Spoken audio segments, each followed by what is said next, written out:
CEO ने अचानक company की सारी फीमेल एम्प्लॉयज को अपने ऑफिस में बुलाया और जब सब एक एक करके उसके सामने आ रही थी वो बस सबसे हाथ मिला रहा था, लेकिन एक बार भी किसी के चेहरे की तरफ नहीं देख रहा था। फिर उसने सीधा अनाउंस कर दिया कि वो अपनी फ्यूचर वाइफ इसी ऑफिस से चूज करेगा। ये सुनते ही सब लड़कियां फुल रेडी होकर आई थी, लेकिन अंदर आते ही सब शॉक हो गई क्योंकि ये आदमी जैसे जानबूझकर किसी की तरफ देख ही नहीं रहा था। अब इस अजीब बिहेवियर के पीछे एक बड़ा राज था, क्योंकि जैसे ही वो किसी ऑपोजिट जेंडर को टच करता उसके पूरे बॉडी में इंटेंस इचिंग शुरू हो जाती और रेड रैशेज निकल आते। बहुत इलाज करवाया लेकिन कोई फायदा नहीं हुआ। आखिर में वो एक साधु के पास गया जहां उसे पता चला कि ये कोई बीमारी नहीं बल्कि एक श्राप है और जिस लड़की ने ये श्राप दिया है उसे ढूंढे बिना इससे छुटकारा नहीं मिलेगा। ये सुनते ही सीईओ ली वे को याद आया कि 7 साल पहले एक मिस्टीरियस लड़की मेल इन से उसकी मुलाकात हुई थी और तब से ही ये सब शुरू हुआ था। उसने पूरा शहर छान मारा लेकिन मेल इन कहीं नहीं मिली, लेकिन उसे ये बिल्कुल नहीं पता था कि वही मेल इन अब अपनी सारी पावर्स खो चुकी है और अकेली 5 बच्चों को पाल रही है। जिंदगी चलाने के लिए वो उसी सीईओ ली वे की कंपनी में कंसल्टेंट बनकर काम कर रही थी और उसे जरा सा भी अंदाजा नहीं था कि जिसके लिए वो काम कर रही है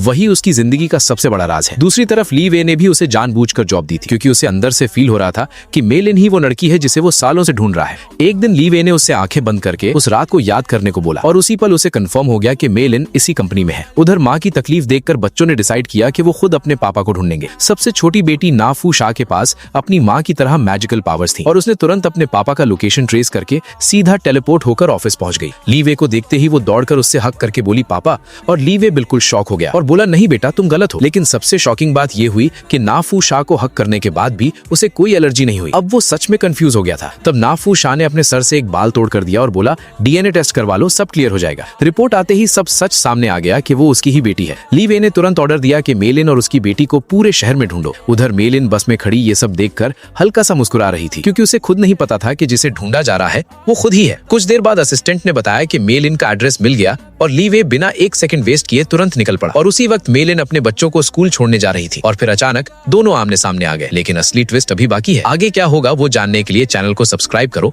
वरना नेक्स्ट पार्ट में तुम्हें भी श्राप लग सकता है।